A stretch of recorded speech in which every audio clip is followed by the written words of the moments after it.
L'ascension marquant la montée du Christ vers le Père Créateur, 40 jours après sa résurrection, célébrée aujourd'hui dans les différentes églises catholiques de Libreville. Le point dans quelques instants. Et puis, commémoration du centenaire de la Fondation Albert Schweitzer. L'événement se profile à l'horizon et le chef de l'État en personne était allé ce matin visiter les chantiers prévu dans le cadre de cette circonstance historique. Madame, Monsieur, bonsoir et merci de renouveler votre confiance à Gabon Télévision. Nous émettons depuis le plateau Albertine Ounsou. Je vous l'ai dit, il est mort sur la croix, puis ressuscité 40 jours après sa résurrection. Jésus-Christ est monté au ciel vers le Père créateur de la terre et de la ciel et du ciel. La célébration de ces moments qui ont marqué l'humanité, appelée fête de l'Ascension par l'Église catholique, a eu lieu aujourd'hui. Les églises de Libreville ont fait le plein des grands jours. Cabrel Guilain-Lemami et Richard Moubiwa Massessé ont assisté aux différents cultes célébrés ce matin. Regardez. Venu sur terre, le Christ a souffert. Il est mort puis ressuscité. Aujourd'hui, plusieurs chrétiens du Gabon à l'instar des autres pays de la planète ont célébré la fête de l'Ascension. Une fête qui marque la montée du Christ après sa résurrection vers le Seigneur, créateur de l'humanité, avant l'arrivée de l'Esprit Saint sur terre qu'il avait promis à ses apôtres. Ici, ce sont plusieurs chrétiens heureux qui ont fait le déplacement à l'église Sainte-Marie de Libreville et Saint-Michel de Kembo. Pour tous ces croyants, c'est une joie immense que de célébrer cette fête car le Christ, mort et ressuscité, est auprès du Seigneur pour préparer à chacun des fidèles une place dans le royaume de Dieu. La joie et la paix que Dieu nous donne aujourd'hui, qu'il est ressuscité d'entre les morts. C'est la montée de notre Seigneur Jésus-Christ au ciel. Un sentiment de joie parce que mon Seigneur est retourné vers son Père pour me faire une place. Au cours de cette célébration qui marque la montée du Christ vers le Créateur, un message a été annoncé aux fidèles sur le problème des crimes au Gabon. À cet effet, une grande marche sera organisée le samedi 11 mai prochain par l'ensemble des chrétiens de notre pays pour dire non au phénomène des crimes rituels. Le Christ reviendra. Toute la communauté chrétienne que compte notre pays se réjouit en ce jour de cette montée du Christ vers le Seigneur. Prochaine célébration de l'Ascension en 2014. Cela dit, je voulais annoncer à l'instant commémoration du centenaire de la Fondation Albert Schweitzer. L'événement se profile à l'horizon, vous le savez peut-être, et le président de la République, chef de l'État Ali Bongo Ndimba, ce matin, est allé visiter les chantiers prévus pour le cadre de cette circonstance historique. Bienvenue Minko, Armand Moupende, Anissé Sambaboubou, presse présidentielle. Lambaréné, la ville du docteur Schweitzer, à vol d'oiseau. La cité, établie sur les rives de l'Ogooué, s'apprête à commémorer le centenaire de la Fondation Albert Schweitzer. Pour le président de la République qui arrive ici, c'est un devoir de mémoire. Le numéro 1 du pays vient se rendre compte de l'état d'avancement des chantiers prévus pour cette circonstance historique. Première escale de l'escorte présidentielle, le site de l'hôpital régional. La structure ici a fait sa mue. Elle s'est véritablement modernisée. Depuis le dernier passage du chef de l'État dans ces bâtiments, l'ouvrage s'offre désormais comme un établissement de référence. Il y a plus de temps et une connexion divisée pour les fluides médicaux. Et donc l'entreprise a dû revenir vers la fin, vu qu'on avait planifié 21 lits. Ils ont travaillé jour et nuit pour modifier tout ça. Et pour entrer dans les... Parce que la loi au-dessus de 19 lits change. Donc c'est un petit challenge qu'on a eu, mais un résultat positif. C'est une évidence, l'offre de soins dans la ville du docteur Schweitzer évolue considérablement. Seconde escale de ce périple, la salle polyvalente de l'Ogooué Palace. L'édifice se dévoile sous toutes ses facettes, comme la copie carbone, conforme à l'original de la maquette. Le chantier ici est à plus de 90% d'exécution.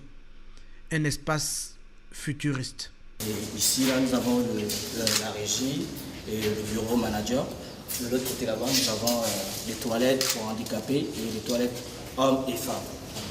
Okay, donc ici à la salle de conférence, cette salle de conférence a une capacité de 208 places assises et 300 personnes peuvent... 208 places assises et 300 personnes peuvent rester debout. La commémoration du centenaire de la Fondation Schweitzer s'inscrit donc comme une valeur ajoutée au processus de développement de la commune de Lambaréné. Dans cet hôpital Schweitzer, témoin de l'histoire, les travaux des structures annexes s'exécutent conformément au chronogramme. En ce jour de visite, le chef de l'État le réalise certainement mieux. Le président de la République et sa suite se sont également rendus au campus du Centre hospitalier universitaire international Albert Schweitzer. Nouvel équipement, nouvelle structure et nouvelle dynamique.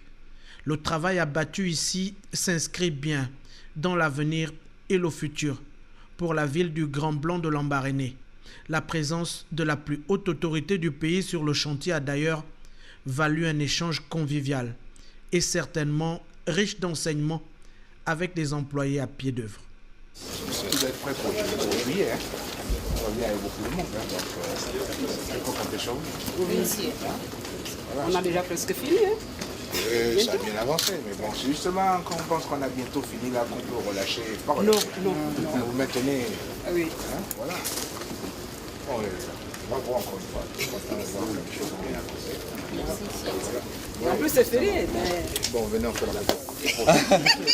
L'œuvre d'Albert Schweitzer est un legs pour l'humanité. Un héritage que le président Ali Bongo Ondimba entend véritablement perpétuer pour les générations futures. De l'économie dans cette session d'information avec cette double audience accordée par le ministre de l'économie Luc Oyubi au responsable de l'ETI et à une délégation de la Banque africaine de développement. Il était question de faire le point sur les avancées de la préparation du projet de la route Ndende-Doussala-Dolizy et la facilitation du transport sur le corridor Libreville-Brazzaville-Pointe-Noire. Le point avec nos confrères de Télé-Afrique. L'économie. En toile de fond, la réintroduction du Gabon au sein de l'initiative Transparence Industrie Extractive. Au cœur de la discussion avec le chef de ce département ministériel, les raisons du retrait du Gabon du pays membre de l'ITIE, pour cause d'une non-effectivité des respects des exigences de cette norme. Montrer à travers une déclaration formelle qu'elle souhaite attacher un prix essentiel à la mise en œuvre de l'ITIE dans ce pays. Deuxièmement, le Gabon va montrer qu'ils sont prêts à travailler avec les sociétés extractives et prêts à travailler avec une société civile, avec la société civile. Que le Gabon mette en place un plan de travail national, un plan d'action national pour montrer ses capacités à pouvoir mettre en œuvre l'ITIE et que le Gabon va désigner un haut responsable issu de son administration qui ait les capacités réelles de pouvoir faire en sorte que le Gabon puisse aller de l'avant dans cette initiative. Cette délégation qui repart satisfaite des réponses données par le ministre Luc Oyubi compte voir sa matérialisation. L'objectif sectoriel du projet est de contribuer à accroître les échanges et à renforcer la coopération entre les pays de la zone CEAC en général et entre le Gabon et le Congo en particulier. Sur le plan spécifique, le projet vise à améliorer l'efficacité de la chaîne logistique de transport, contribuer à l'amélioration des conditions de vie des populations le long du corridor Libreville-Brazzaville. Nous sommes venus restituer les résultats de la mission de la Banque africaine de développement qui a séjourné au Congo auparavant et puis qui termine sa mission ici au Gabon dans le cadre de la préparation d'un projet multinational entre les deux pays, le Congo et le Gabon, qui consistera à aménager et bitumer le maillon manquant du corridor Libreville-Brazzaville. Il s'agit exactement des tronçons Ndende, Doussala et puis Doussala-Dolizy. respectivement 47 km. En plus de ces routes, on pourra financer quelques mesures de facilitation du transport de transit. Avec la réalisation du axe routier bitumé fiable et praticable en toute saison, reliant les deux capitales, le projet vise également à l'instauration d'un système de transport continu et efficace.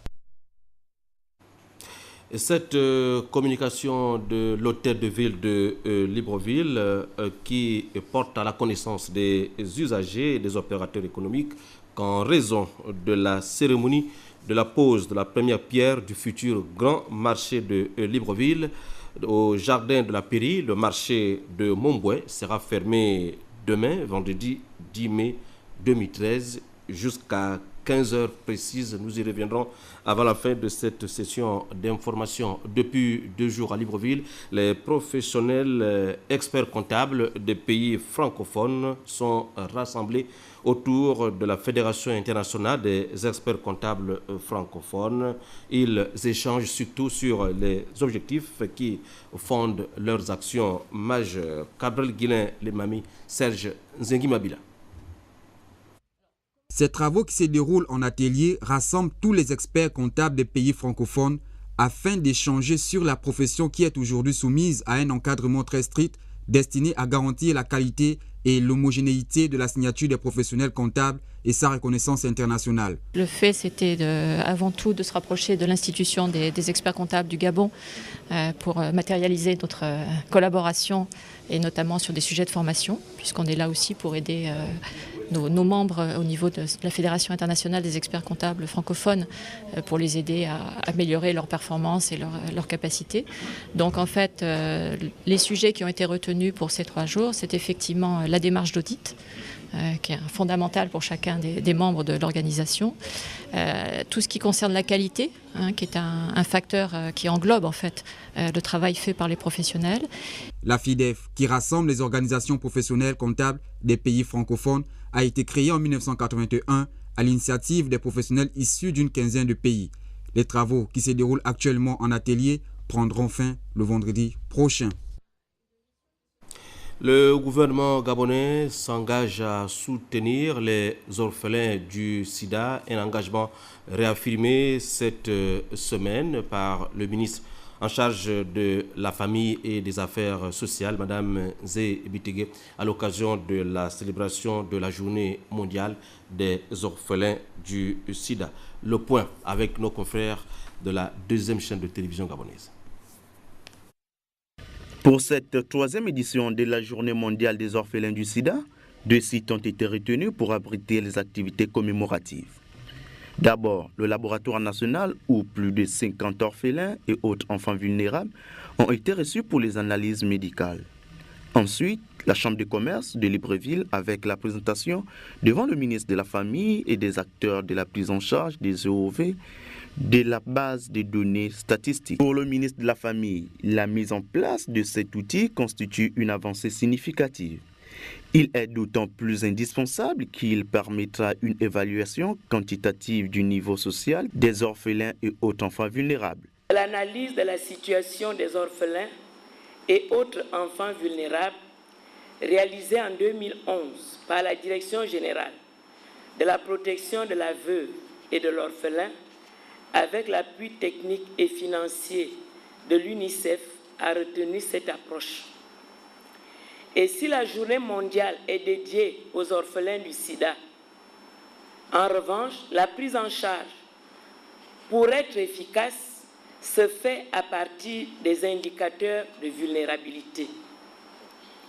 Cette orientation nous engage résolument dans la réalisation de l'ambition du président de la République, chef de l'État, son Excellence Ali Bongo Ondimba. Ambition exprimée à travers l'axe stratégique 9 de son projet de société, à savoir la lutte contre la précarité et l'exclusion sociale. La remise des attestations aux acteurs locaux formés en counseling et la visite des stands aménagés à cet effet ont également constitué les temps forts de cette célébration. Merci de m'avoir regardé. À très bientôt sur les antennes de Gabon Télévision.